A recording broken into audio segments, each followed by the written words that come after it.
Top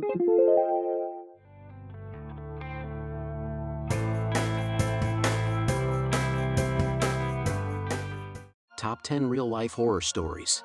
Halloween Special. We all know this spooky day of the year. But is it really just about trick or treat? Or does this day actually bring true horror over people?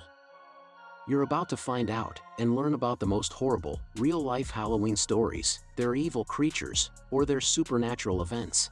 Let's start with the first horrific Halloween story. Horror Day on Ice. This deadly incident occurred at Holiday on Ice, an ice skating performance at the Indiana State Fairground Coliseum in Indianapolis. Shortly after 11 p.m. on October 31, 1963, the skaters were finishing up their final routine of the night. While unnoticed, gas had been leaking out from a concession area. This caused an explosion in the ice stadium.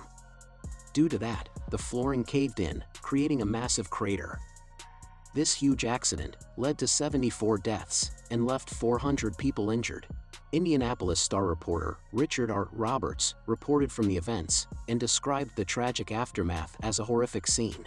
"You walked into a nightmare. This was the worst thing I have seen since combat in World War II."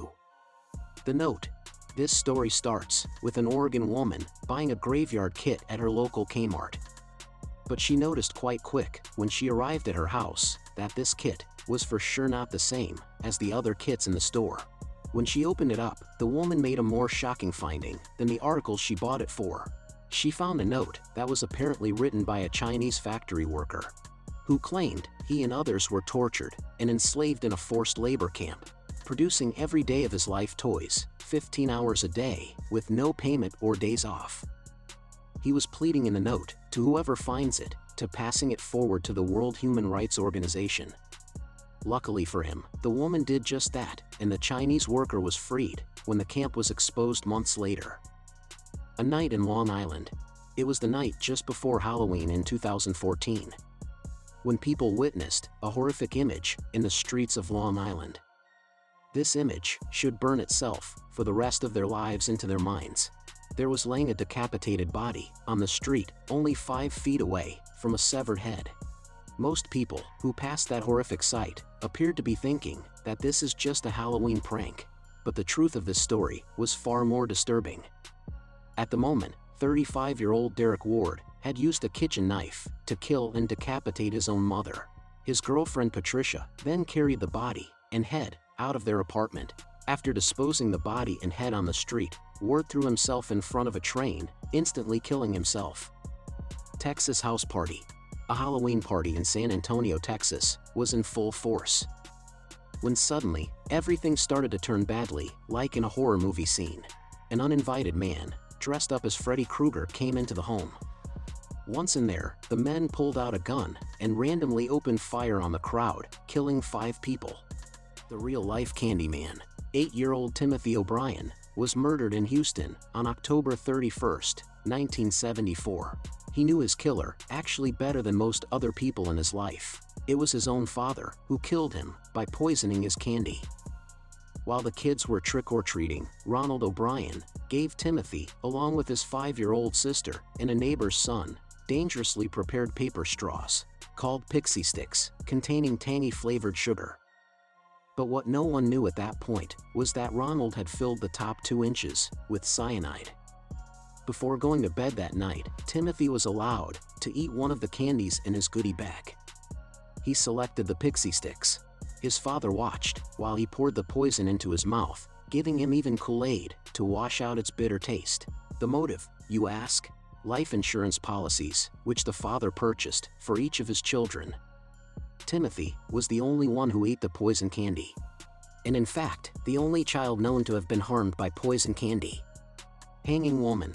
This freakish Halloween decoration was real.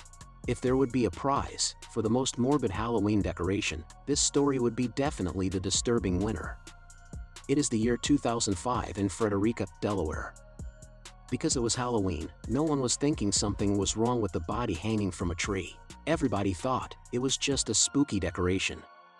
For hours, people passed and admiring it for its almost real-looking details. This decoration had an edge over the others. This was a real body.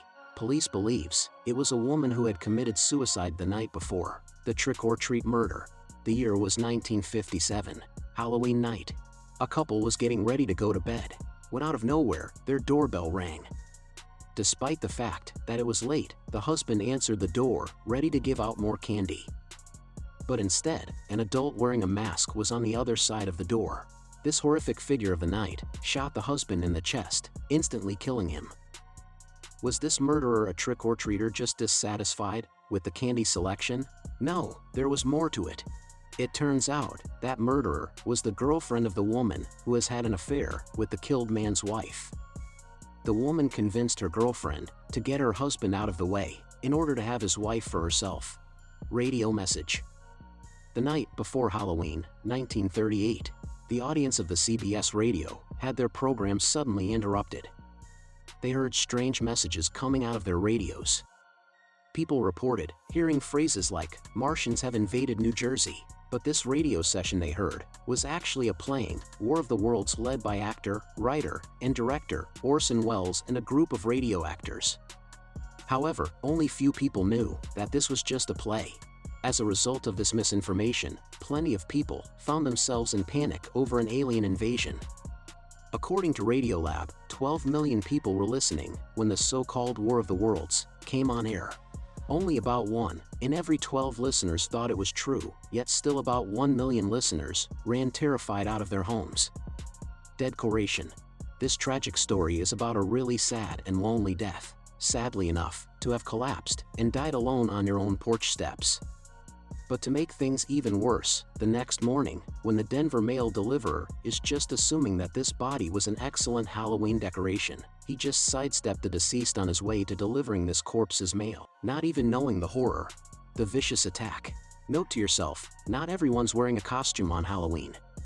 When a tutu-clad Marine spotted a uniform-clad man in a wheelchair, he was thinking the man's costume was a weak attempt at mocking the military. This by thoughts infuriated men attacked the strangely costumed guy.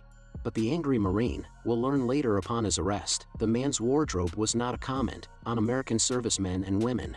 The person he attacked was in fact a disabled veteran. Like and subscribe if you want to see more mysterious stories.